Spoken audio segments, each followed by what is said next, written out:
এবারে একে একে বেরিয়ে যান, মণ্ডপের সামনে বেশি ভিড় করা যাবে না।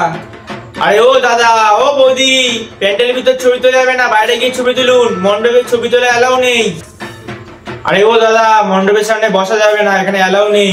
আরে ভাই অনেক দূর থেকে এসছি তো, একটু বসি না। দূর থেকে তো অনেকজনই এসছে দাদা, এরকম বললে হবে? আরে ভাই এখানে বসলে কি হবে? তর্ক করছেন আমার সাথে? জানেন তো কোন পার্টি করি। আরে দাদা কি মুশকিল, প্যান্ডেলে কারুকার্যতে হাত দিচ্ছেন কেন? খুলে বাড়ি নিয়ে যাবেন নাকি? আরে দিদি, পাখার সামনে থেকে সরুন, অন্যরা হাওয়া পাচ্ছে না। ওয়াও, মেয়েটা কি সুন্দর দেখতে, কি টানা টানা চোখ, আমার সাথে তো হেভি মানাবে। হ্যাঁ এখানে আসো, বসো বসো বসো, পাখার সামনে দাঁড়ানো একটু হাওয়া পাবে। এখানে একটা ফটো তুলতে পারি? হ্যাঁ ছবি তোলে, এখানে ছবি তোলে অ্যালাউ আছে, কেউ কিছু বলে না তো। তুমি এখানে এই প্যান্ডেলের কারিগর্য থেকে কিছু নিয়েও যেতে পারো বাড়িতে, কেউ কিছু বলবে না। হ্যাঁ একটু চেয়ারে বসো, চেয়ারে বসো, ফ্যানের সামনে বসো। আরে দাদা আপনারা সাইড দিন, টুকুনি বসছে তো নাকি, দেখতে তো পাচ্ছেন। হ্যাঁ বসো বসো।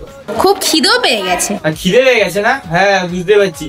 এই কে আছিস, তোরা একটা ম্যাডামের জন্য বিরিয়ানি নিয়ে আয় তো।